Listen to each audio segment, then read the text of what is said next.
Ya, vamos a seguir. Entonces, vamos a mirar, vamos a ver. A ver dónde está. Entonces, lo que estábamos viendo recién es lo que, una parte es los estudios previos, ¿no es cierto? Gabinete. Este es el mapa, el equivalente a lo que estamos viendo del mapa geológico de Chile, que lo pueden encontrar en el CERNA Geomin. Uno entra aquí y tú puedes sacar este mapa. ¿Ya? Ahí están definidos toda lo que significa cada color, cada símbolo, todo. ¿Ya? Entonces,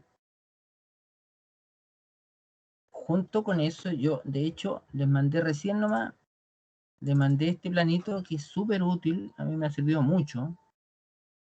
Es el mapa de Santiago. ¿Ya? Este es el Cerro San Cristóbal. ¿Ya? Esto que ven celestito son las gravas de Santiago. Estos son suelos finos hacia la Reina. ¿Ya? El norte está para arriba. Estos también son suelos finos, esto es ya Maipú. ¿Ya? De verdad que esto les puede ayudar mucho en algunas, fíjense. ¿Ya? Entonces aquí el Ripio Santiago, Pomacita, Fino del Noroeste. Y una cosa muy interesante son los perfiles geotécnicos. Aquí hay perfiles, ¿se fijan? De Santiago. Entonces aquí están las gravas. Fíjense en la profundidad. 20, 30, 40, 50, 60, 70, 80, 90, 100 metros. Y esta es la napa freática. Ya. La napa freática también está en este plano, que es un plano antiguo ya, pero hoy día la napa está más abajo. Tiene unas líneas de trazo, que son curvas de nivel de la napa freática. Entonces, aquí significa 2 metros de profundidad, 1. Pero ya no está ahí la napa, está mucho más profunda. Fíjense aquí, la napa está a 45 metros. Estaba a 55. Este es el Cerro San Cristóbal. 55. Ahora está mucho más profunda. Se ha ido secando. Y este el corte, o este es por AA y el otro es BB. Ya, a eso me refiero. O sea, ustedes le dicen, oye, estoy haciendo un trabajo en tal parte. Entonces ustedes con un plano de este tipo ya saben qué terreno se van a encontrar. Ya, entonces en Santiago, o sea, en Chile tenemos el CERNA Geomin, donde pueden sacar ustedes los planos geológicos que necesiten. En topografía, que es lo otro que se necesita, también el Instituto Geográfico Militar, en esta página ustedes también pueden recurrir a eso para sacar los planos. Ahí están en papel, digital, lo que les cobran por algunas de estas cosas. El Global Mapper, el Google tiene gratis, el Google Earth. Hay imágenes satelitales, fotografías aéreas. ¿Ya? La fotografía aérea tiene esa gracia de poder interpretar, por ejemplo, la vegetación o reconoce ciertos materiales. Hay que ya ser más especialista en este tema, este tipo de cosas. Pero para nosotros, para lo que nosotros queremos, bastaría topografía y geología regional. ¿Qué más? Con esos 3 datos, o sea, tenemos topografía regional, datos geológicos y fotografía aérea. Con eso ya puede uno empezar a hacer trazado. Puede inventarse un trazado y después requerir, esa es la segunda etapa, las exploraciones ya in situ. Pero uno ya puede partir por ahí. ¿Qué es lo que hace uno? La selección del trazado. Uno elige en planta y en perfil por dónde quiere el túnel. ¿Ya? Por ejemplo, Es típico esta discusión. Yo quiero un túnel por la base, de manera que yo no subo ninguna cuesta, por ejemplo, para un camino o para el ferrocarril, o me tiro por acá abajo, que es un túnel más largo, más complicado, pero facilito el transporte, es más rápido, pero es más caro. Entonces depende del presupuesto, en el que yo puedo hacer un túnel más cortito arriba o más grande abajo. Lo que siempre van a tener es esta situación, ¿ya? Que no tiene que ver con el anticlinal y el sinclinal, ¿eh? Esto es distinto. Esto es simplemente que sobre el terreno siempre va a haber roca meteorizada, siempre. ¿Ya? Entonces siempre van a tener que considerar de que la primera cubierta es material más malo, es suelo prácticamente. Entonces siempre van a tener aquí un sector, un portal con terreno malo. ¿Ya? La roca más dura va a estar en el centro. ¿Ya? Y justo sobre la roca dura van a tener agua. Eso es muy típico. Entonces van a tener roca mala, de repente van a tener mucha agua y de repente van a aparecer la roca dura. ¿Ya? Entonces, esas condiciones siempre van a estar en cualquier túnel y van a tener que tener presente. ¿Ya? Fíjense que aquí está declarando que aquí van a haber presiones medias, pues grandes presiones aquí, tenemos la cobertura más grande de terreno meteorizado, después terreno medio y después se supone que condiciones bajo roca sana. ¿Ya? Acá pueden ver que tengo un portal, hago un corte, empiezo a entrar, pero aquí tengo arcilla, esto es arcilla, y esto es un terreno permeable, entonces aquí va a tener agua. Siempre es lo típico. ¿Ya? Fíjense que estamos hablando de 20, 25 metros, 100 metros, 200 metros. Son las entradas.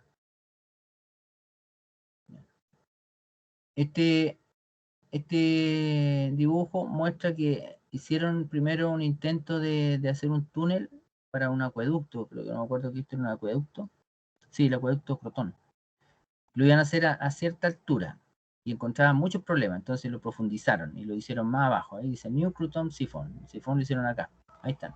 Entonces hicieron este shaft o pique, tiraron por aquí, encontraron problemas, entonces lo profundizaron y tiraron por abajo.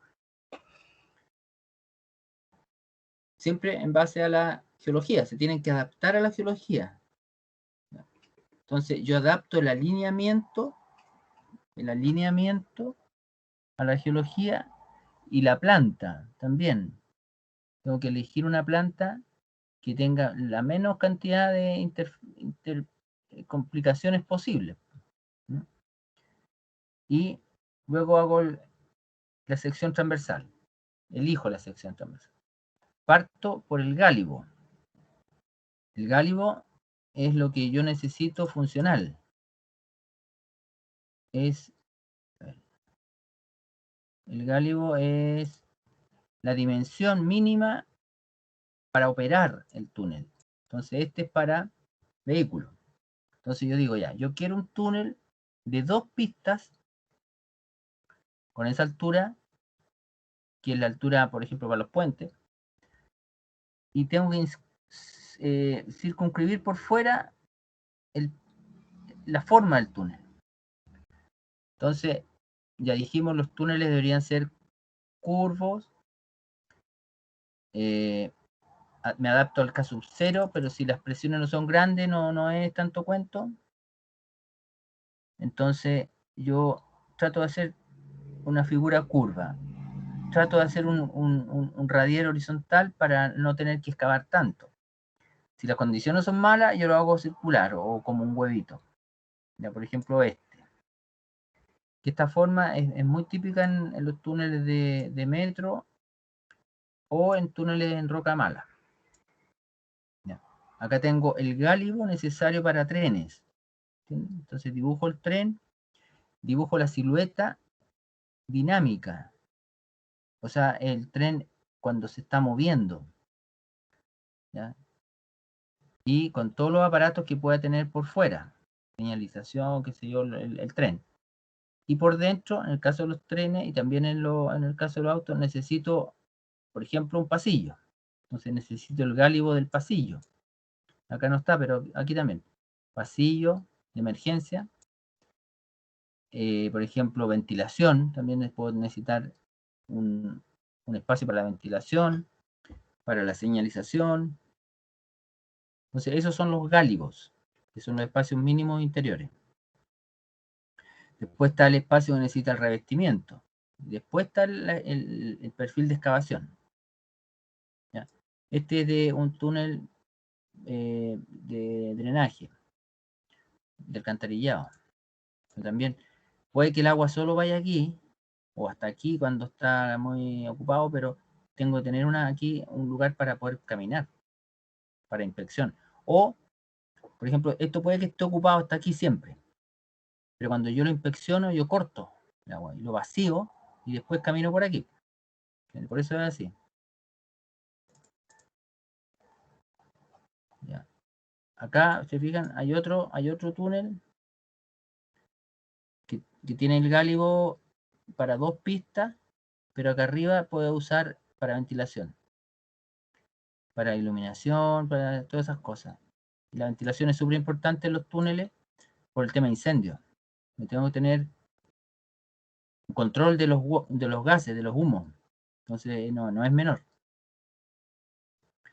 Fíjense aquí las secciones típicas que necesito para un túnel. Por ejemplo, para una vía de vehículos 75 metros cuadrados, para trenes 50, para metro 35, una vía rápida. Entonces eso está más o menos estandarizado. O sea, lo otro es que si yo lo hago con tunelera, tengo que usar túnel circular, entonces puedo hacerlo de una vía o dos. O si son dos vías, puedo hacer 2 túneles independientes. Todos esos juegos tengo que empezar a hacer. Eso es la selección de la sección transversal. Después viene la definición de las exploraciones. O sea, yo estoy en gabinete primero, tengo todo esto general, y después digo ya, ahora vamos más en serio. Entonces, ¿qué exploraciones necesito? Ahora necesito sondajes y perfiles geosísmicos, que me dan más detalle. ¿Ya? El costo de las exploraciones es elevado por la profundidad de los sondajes, ¿ah? A lo largo del túnel. Es del orden del 3% del costo total de la construcción. Sin embargo, si yo me quiero ahorrar las exploraciones, voy a tener problemas con el contratista. Y es más caro eso que hacer exploraciones. ¿Ya? Fíjense que aquí hay una relación entre los claims. Si yo hago, dice, si exploro metros de exploración por metro de túnel, si hago medio metro por metro de túnel, voy a tener reclamos del 30 o 40% del contratista. Si yo hago 1 metro por metro de túnel, voy a tener menos del 20%. Si yo hago 1,5, un 10%. Fíjese la sensibilidad. Entonces eso al tiro te dice, ya, yo no quiero problemas con el contratista, entonces me voy a hacer un metro por metro de túnel. ¿Ya? Ahora, existe esta regla. Un sondaje cada 50 o 100 metros de trazado. En zonas geológicamente complejas, o litología muy variable. Depende de la profundidad sea. O un sondaje cada 100 a 200 metros en zona uniforme. ¿Ya? En zonas de emboquille o portales mínimo 3. Ese es un número importante. 3 sondajes en la entrada. Dice, para túneles de más de 1000 metros es recomendable una longitud total de sondeo de al menos el 50% de la longitud del túnel. Estamos hablando de eso.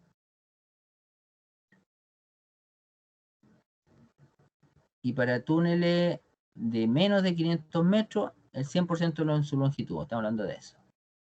¿Ya? Para túneles de menos de 1000 metros, 75%. O sea, el valor está por ahí. Situación de los sondeos. ¿Ya? Siempre en las entradas, en las boquillas, o en zonas geológicamente complejas. El objetivo es investigar problemas geológicos estructurales, obtener datos de fracturación, voy a tener que tomar muestras, examen testigo, ¿ya? Y confirmar, no está puesto aquí, pero es confirmar los perfiles geofísicos, que esa es la otra, es el otro tipo de prospecciones que se hace. Tomar muestras detectar problemas geológicos, confirmar la geofísica y efectuar medidas hidrogeológicas y ensayos en su interior. O sea, yo detecto la napa. Con los sondajes detecto la napa. Eso es súper importante. ¿Ya? Aquí están las características que tienen que tener los planos que voy obteniendo. Entonces, por ejemplo, escalas de 1.25.000 a 1.10.000. Entonces, esos son los planos. Fíjense aquí eso. Estudios previos, los mapas geológicos deberían estar entre un 10.000 a un 2.000. Para proyecto, escala proyecto entre un 500 y un 2.000. Ya. Galerías pilotos se usan en casos son muy costosas y lentas, ¿sabes? Pero se pueden usar. Estaciones geomecánicas es cuando van a terreno y toman muestras de distintos puntos en la superficie. Y la geofísica, esta es la otra herramienta importante. ¿Ya? Vamos a mirarlo al tiro. Acá están los números de sondaje. Esto ya lo vimos. ¿Ya? Y estos son los ensayos que yo puedo hacer al interior de los sondajes. Pero básicamente son ensayos de resistencia y ensayos por agua. Ya. ¿Qué hago yo en terreno? Lo primero, incluso antes de hacer los sondajes, yo hago los mapeos de afloramiento, que son puntos que yo elijo, tal como cuando vimos el video, el geólogo va, analiza su perfil geotécnico, como cualquiera de estos, ya supongamos que está aquí. Entonces él camina por arriba del túnel y dice, yo quiero representar este material, tengo que sacar muestras de este material. ¿Ya? Y hace una ventanita ahí.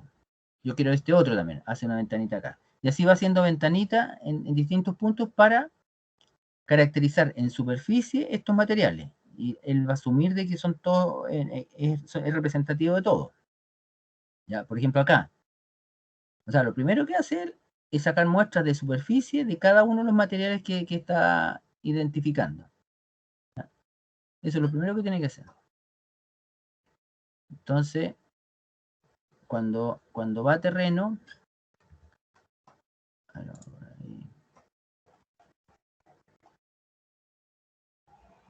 él puede hacer varias cosas. Por ejemplo, ¿se fijan? Estas son fichas. Bueno, identifica dónde está, qué sé yo, fotito, descripción geológica regional, y después lo va sectorizando. ¿Y qué hace con cada una de las características? En campo. La matriz rocosa, la roca madre, le identifica qué tipo es, si está meteorizado o no, y la resistencia. ¿Ya? Entonces, para identificarla, él la observa con lupa, para saber si es una roca ígnea, metamórfica, sedimentaria. Y él dice, ya, esta es grano diorita. Esa es experiencia, un geólogo. Es la clasificación geológica general primera. Después, la meteorización. Entonces, tiene que saber si está sana o está deteriorada por el medio ambiente, por el agua, por el frío, el congelamiento. La resistencia. Y él tiene tabla de resistencia. Puede usar el martillo, puede usar el martillo Smith. Hay varias herramientas que le permiten detectar la resistencia en terreno. No necesita llevarse una muestra al laboratorio. En terreno él ya sabe cuál es la resistencia. ¿Ya? Entonces identifica las características de la masa rocosa. Después las discontinuidades. Esto ya es más complicado. Entonces tiene que identificar las familias, la orientación. ¿Ya? O sea, si yo tengo un terreno así como este, ¿se fijan? Tiene que hacerse un croquis. Y él ahí va dibujando, dice, ya, estas son familias, estas que son verticales son familias. Y cada familia la identifica él de una cierta manera. Dice, la orientación que tiene, el espaciado, la continuidad, la rugosidad, la resistencia a las paredes, la abertura, el relleno, filtraciones. Todas estas son características. y están estandarizadas y él las conoce. Entonces, la orientación la mide con brújula, el espaciado con wincha. ¿Ya? La continuidad también eso es la visualización a ojo. Él tiene que tener experiencia para hacer eso. La rugosidad tiene que tomar muestras, pasar la mano incluso, y él ya sabe más o menos, tiene tablas. Y la resistencia de las paredes, de la discontinuidad, con un martillo Smith o con el martillo geólogo. La abertura, con regla, los rellenos, tiene que identificar el relleno. Filtraciones, también por observaciones. ¿Ya? Este es macizo, debería estar arriba, el número de familia, tamaño de bloque, eso lo estima, intensidad de fracturación, grado de meteorización, todo eso. Entonces con eso que está ahí, llena estas tablas.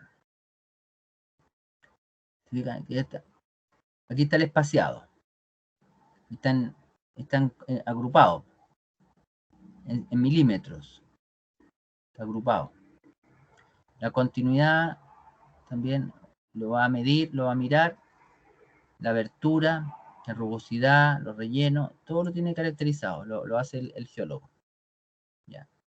Y acá tiene para la litología, la formación estructural, los bloques, la resistencia.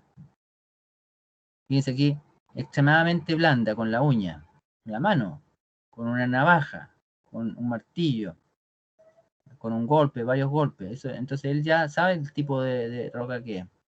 Los grados de meteorización también, la geología, la hidrogeología, y esto es para el esclerómetro, para el martillo Smith. Entonces, eso es lo que va obteniendo los afloramientos. Ya. Y esto es para caracterizar la roca ya, para ir detectando la roca. Entonces, estos son todos dominios del geólogo. Uno normalmente no lo va a hacer, pero para que sepan cómo lo hacen. Entonces aquí está identificadas rocas estratificadas. Aquí están, para llegar finalmente, esta es una, qué sé yo, dolomita, una caliza, no sé qué, una lutita. ¿Ya? Rocas foliadas, rocas masivas. Entonces, el tipo de grano. Con el tipo de grano va identificando cuál de las rocas es. ¿Ya? Entonces, él tiene que primero verlo en escala mayor y después va en escala menor. Y la resistencia a compresión simple. Esa es la caracterización. ¿Ya? Pero esto es para los suelos, esto que está acá arriba, esto es para los suelos. Esto es para equivalencia de suelo. Es que, claro, grano grueso es como si el suelo fuera una grava, grano medio como si fuera una arena. Y el grado de meteorización, se fijan, esto es cuando es fresca, se dice cuando no tiene meteorización. Decolorada por el color, desintegrada por el que se desarma, descompuesta, ya parece suelo. Ya. Entonces,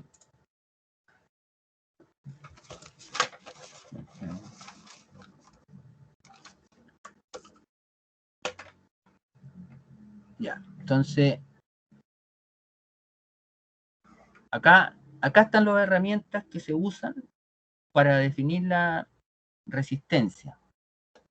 El martillo.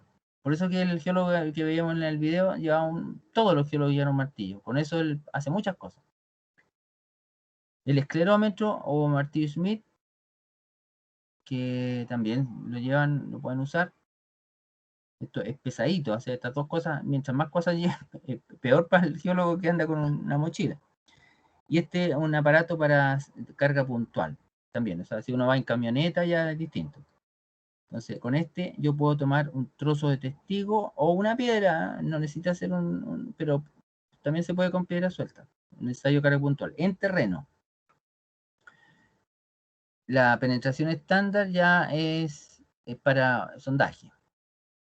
Esto también, el penetrómetro dinámico, el estático, molinete, martillo Smith, esto es de mano. Carga puntual de mano. Corte in situ también podría ser a mano. Entonces, son distintos tipos de ensayos. La descripción de las discontinuidades. Son planos son diaclasa o falla. Diaclasa es como una discontinuidad menor y una falla es una grande. Es lo primero que tengo que identificar. ¿Ya? La orientación, este es el espaciamiento. Esto es lo que yo les decía que lo pueden medir con regla. ¿Ya? Con una regla pueden saber a qué distancia están la familia. Por ejemplo, esta está claramente identificada. Ese tipo, esa es una familia. Entonces yo mido la distancia de esa familia. No mido otra. Aquí también, aquí está midiendo las horizontales. ¿Por qué sé que está midiendo las horizontales? Porque tiene la regla perpendicular. Se la pone perpendicular a la orientación que tiene la familia. Le digo ya, la familia J1 es la horizontal. ¿Y a cuánto está? Que sé yo, aquí está a 70, 1 metro, 80, y después saco un promedio. Siempre uso promedio. Y aquí, además de la horizontal, pueden haber vertical. Entonces es la J2. Les voy poniendo nombre. Ya. Aquí dice ejemplo de espaciado y continuidad de afloramiento. Espaciado muy juntos, 5 centímetros. La familia principal es una dirección perpendicular a la regla. Macizo roso con 2 familias, una vertical y una horizontal. Esa. Perdón, esta.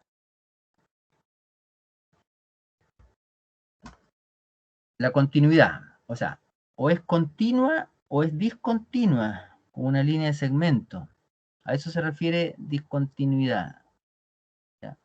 O sea, cuando es muy alta continuidad, mayor a 20 metros continuo. Y así va bajando. Continuidad media de 3 a 10 metros. Y baja continuidad menor a 1 metro. O sea, que se va perdiendo la línea a medida que, o sea, que yo la veo. Entonces, esta es continua. Fíjense que aquí como que se pierde.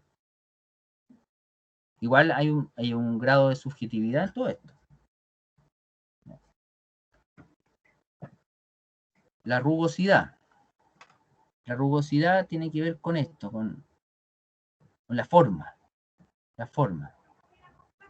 Esta es una discontinuidad escalonada, porque tiene rugosidad así como saltada, porque la forma es como escalonada, saltada. Esta es ondulada y esta es plana.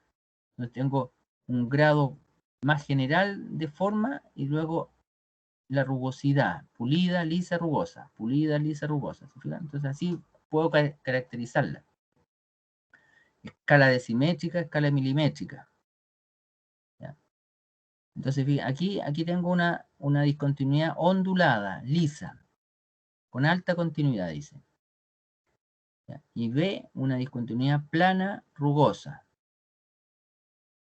¿Ya? Hay que tener experiencia. La resistencia a las paredes. O sea, estas paredes, identifico un bloque o lo saco y sobre la pared de la discontinuidad yo hago un análisis. ¿Ya? Y las aberturas, o sea, tengo la abertura, o sea, lo que está abierta la discontinuidad. O sea, aquí tiene una separación pequeñita, lo que tenga. Yo lo mido. Todo lo tengo que ir midiendo. Y lo relleno. El relleno que tiene la discontinuidad. ¿Ya? Vamos a ver un video para caracterizar esto mejor. ¿Dónde está? Ay, me perdí. Ahí está. Ahí está.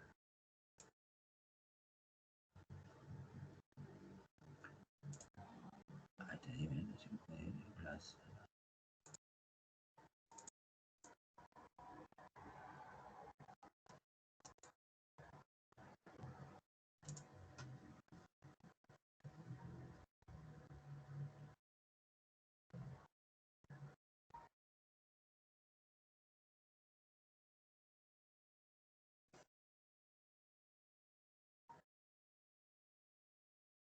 De um lado, tem gente que não viaja por causa dos preços das passagens. Do outro, tem gente que tem milha.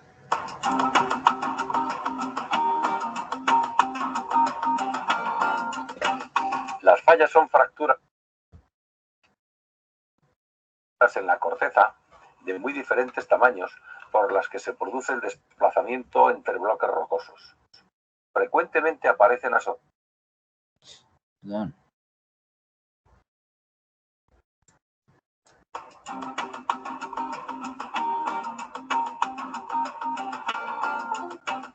Las fallas son fracturas en la corteza de muy diferentes tamaños por las que se produce el desplazamiento entre bloques rocosos. Frecuentemente aparecen asociadas como las que vemos en este cerro del Parque de las Loras.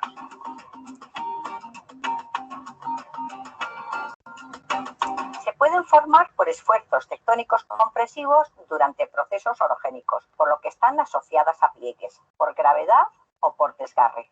Pueden ser límites entre placas tectónicas y a lo largo de ellas se produce el movimiento lateral de una placa respecto a otra. Frecuentemente, en las fallas, al ser zonas de debilidad, encajan ríos, como vemos en este estrecho cortado, el desfiladero de los Almadenes, por el que discurre el río Seguro.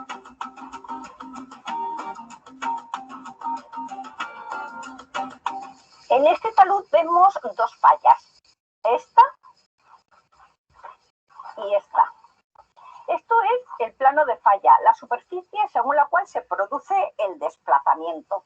Estos son los bloques o labios de falla, los bloques rocosos situados a ambos lados del plano de falla. En esta falla con un plano inclinado vamos a definir el bloque de muro, que es el situado por debajo del plano de falla, y el bloque de techo, que es el que está por encima del plano de falla. El salto de falla es la distancia entre dos puntos que estuvieron unidos antes de actuar la falla y nos indica cuál ha sido el desplazamiento relativo de un bloque con respecto a otro, en este caso este bloque ha subido, y de cuánto ha sido este desplazamiento. El salto de falla puede ser pequeño, como en este caso, en el que el desplazamiento ha sido solo de unos centímetros. Toda esta superficie es un plano de falla. Como vemos, el salto de falla ha sido de muchos metros. En este caso vemos que este plano de falla es vertical. En él distinguimos las estrías de falla, estos surcos verticales que nos indican el sentido del movimiento de un bloque respecto al otro. En este caso, estas estrías son verticales, por lo tanto, el movimiento ha sido vertical. Y por último, esta superficie, que es un pulido y recristalizado, que se llama espejo de falla. Se forma debido a la presión producida durante el desplazamiento de un bloque respecto al otro y al calor generado durante este proceso. Aquí vemos el plano de la falla de Sócobos. Las estrías de falla, estas estrías horizontales, nos indican cuál ha sido el movimiento. En este caso, uno de los bloques se ha deslizado horizontalmente con respecto al otro. En el plano de falla se forma la brecha de falla por fricción entre los bloques. Al ser un material triturado, es aprovechado por las raíces de los árboles. El movimiento en vertical de uno de los bloques de una falla produce un desnivel en el terreno denominado escarpe de falla, y el bloque que queda elevado es afectado por la erosión. Aquí, en la Cimbarra, el agua del río Guarrizas cae por un cortado perpendicular al cauce del río, formando una cascada. Este cortado es una falla, y el desnivel de unos 40 metros se ha originado al descender el bloque situado a la izquierda del plano de falla. Existen diferentes tipos de fallas dependiendo del desplazamiento relativo entre los bloques. Este puede ser vertical, en ángulo u horizontal. Esta es una falla normal o directa. Como podemos ver en aquellos niveles ocres y rojizos, el bloque de techo ha descendido, se ha deslizado a favor del plano de falla. Estas fallas se producen por fuerzas distensivas, por lo que también se llaman fallas de gravedad. Esta falla de mucho mayor tamaño también es una falla normal. Como vemos, el bloque de la derecha, el bloque de techo, ha descendido por gravedad según un plano inclinado, y el salto de falla ha sido de decenas de metros. Al haber sido desmontado parcialmente el bloque de muro, se observa el plano de falla y el bloque hundido. Las fallas inversas son aquellas en las que el bloque de techo asciende respecto al bloque de muro. Esto es debido a que se producen por fuerzas compresivas.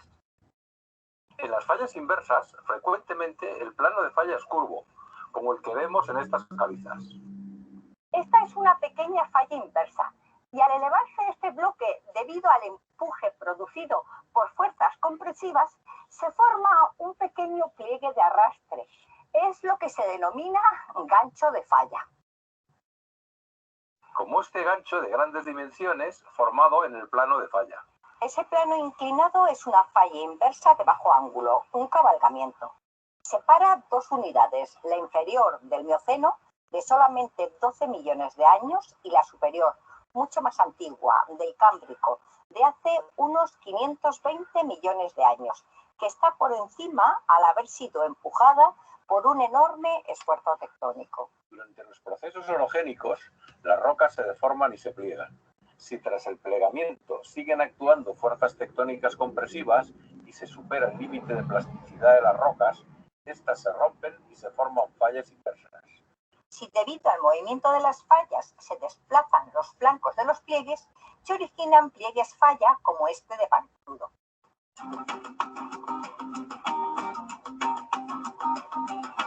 Las fallas rotacionales son aquellas en las que uno de los bloques rota respecto al otro al caer por el plano de falla. En esta falla, en el bloque que vemos a la izquierda, los estratos están horizontales y es el bloque de la derecha el que se ha deslizado a lo largo de un plano de falla curvo, y los estratos han quedado inclinados y en algunos puntos casi verticales.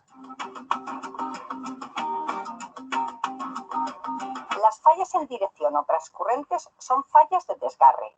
Se producen por fuerzas de cizalla, que hacen que los bloques se muevan en horizontal y paralelos entre sí a lo largo de un plano de falla vertical, como esta que atraviesa el río Alberche.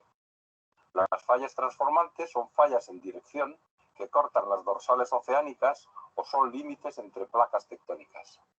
Esta gigantesca grieta es la falla Alentejo-Plasencia, una falla de 550 kilómetros que recorre gran parte de la península ibérica en dirección suroeste-noreste, desde el Cabo de San Vicente hasta las cercanías de la ciudad de Ávila. Es una falla de transformación muy antigua, con muy baja actividad en la actualidad, pero que estuvo relacionada con la apertura del Océano Atlántico en el Mesozoico.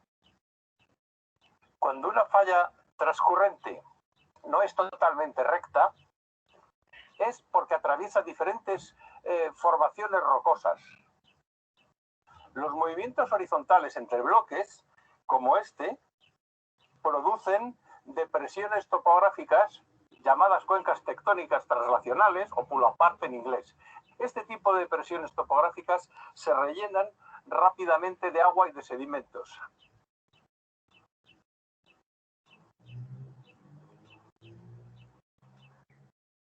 Como es el caso de la cuenca tectónica del Cañaveral, que está atravesada por el río Tajo y recibiendo aportes de agua del pequeño río Tamuja y del arroyo del Batán. Las fallas activas, aquellas en las que hay desplazamiento entre los bloques, son zonas de alta sismicidad. ¿Qué es lo que ocurre en la falla de Alhama de Murcia y de Totana? Por eso, en la zona de Lorca se registran frecuentemente terremotos. El último, en 2011, de una magnitud de 4,5 en la escala de Richter, que causó 11 víctimas e importantes daños. Posiblemente, en los últimos miles de años, se pudo haber producido alguno de mayor magnitud. Hay fallas inactivas en las que en este momento no se produce desplazamiento entre los bloques. Esta es la falla de Concut, una falla que se activó hace 3,5 millones de años y que ha determinado el relieve de esta región. En este punto se han registrado 6 reactivaciones de la falla entre 72.000 y 32.000 años, que se han datado mediante fósiles de micromamíferos. Y se produjeron terremotos de unos 6,5 en la escala de Richter. Y en la prolongación de esta falla hacia el este, uno de hace unos 15.000 años.